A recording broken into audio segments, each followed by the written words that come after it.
Assembly ఎన్నికల ఓటమి మూటగట్టుకున్న BJP Lok Sabha ఎన్నికలపై ఫోకస్ పెట్టిందా అంటే అవుననే వినిపిస్తోంది. అయితే ఎన్నికలకు ముందు భాజపా సీనియర్ నేత, ఆ పార్టీ సీఎం అభ్యర్థిగా చెప్పుకున్న ఈటెల రాజేందర్ వచ్చే పార్లమెంటు ఎన్నికల కోసం పావులు కదుపుతున్నారా?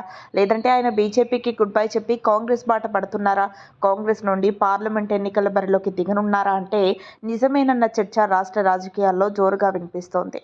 మాజీ ఎమ్మెల్యే ఈటెల రాజేందర్ హస్తంగుటికి చేరుతున్నారా అన్నది ప్రస్తుతం రాజకీయ వర్గాలలో ప్రచారం జరుగుతున్న చర్చ.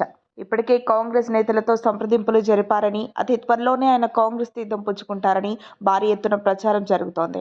అసెంబ్లీ ఎన్నికలలో హుజూరాబాద్, గజ్వేల్ నుండి 2 చోట్ల పోటీ చేసినా ఆయన ఓటమి పాలు కావడంతో ప్రస్తుతం లోక్సభ ఎన్నికలపై ఈటెల ఫోకస్ చేస్తున్నట్లు సమాచారం. వచ్చే ఏడాదిలో జరగనున్న పార్లమెంటు ఎన్నికలలో కాంగ్రెస్ పార్టీ తరపున ఈటెల రాజేందర్ పోటీ చేయాలని భావిస్తున్నట్లుగా తెలుస్తోంది. ఈ మేరకు సీటు విషయంలో కాంగ్రెస్ కూడా ఆయనకు హామీ ఇచ్చినట్లుగా గుసగుసలు వినిపిస్తున్నాయి.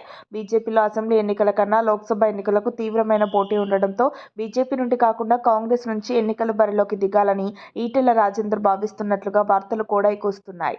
కరీంనగర్ లోక్సభ స్థానం నుండి పోటీకి ఈటెల రాజేందర్ ప్రయత్నం చేస్తున్నారని చర్చ జరుగుతోంది. భాజపా తరపున కరీంనగర్ స్థానం బండి సంజయ్ మళ్లీ పోటీకి రెడీ అవుతుండగా, అదే స్థానం నుంచి కాంగ్రెస్ నుంచి ఈటెల రాజేందర్ పోటీ చేయడానికి రంగం సిద్ధం చేసుకున్నట్లుగా మౌత్ టాక్ వినిపిస్తోంది.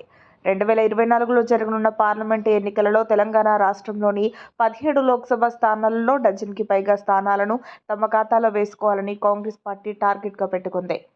దీనికోసం బలమైన అభ్యర్థులను రేసు గుర్రంలో బరిలోకి దింపాలని, గెలుపు గుర్రాలకే టికెట్లు ఇవ్వాలని కాంగ్రెస్ నాయకత్వం భావిస్తోంది. ఈ నేపథ్యంలోనే కాంగ్రెస్ తరపున గతంలో కరీంనగర్ ఎంపీగా పోటీ చేసిన పొన్నం ప్రభాకర్ ఇటీవల అసెంబ్లీ ఎన్నికలలో ఎమ్మెల్యేగా గెలవడంతో పాటు మంత్రి పదవిని కూడా దక్కించుకున్నారు. దీంతో కరీంనగర్ లోక్సభ స్థానం ఖాళీగా ఉంది. సో ఇక్కడ నుండి ఈటెలను బరిలోకి దింపితే గెలుపు అవకాశాలు ఉన్నట్లు కాంగ్రెస్ భావిస్తోంది. కరీంనగర్ జిల్లాపై ఈటెల రాజేందర్కు మంచి పట్టు ఉన్న నేపథ్యంలో కాంగ్రెస్ పార్టీ ఈటెలతో సంప్రదింపులు జరుపుతున్నట్టు సమాచారం.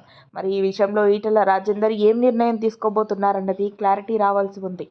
మరిన్ని అప్డేట్స్ కోసం మా కాయ్ టీవీని సబ్స్క్రైబ్ చేసుకోండి. మా వీడియో కనుక మీకు నచ్చినట్లయితే లైక్ చేయండి, షేర్ చేయండి.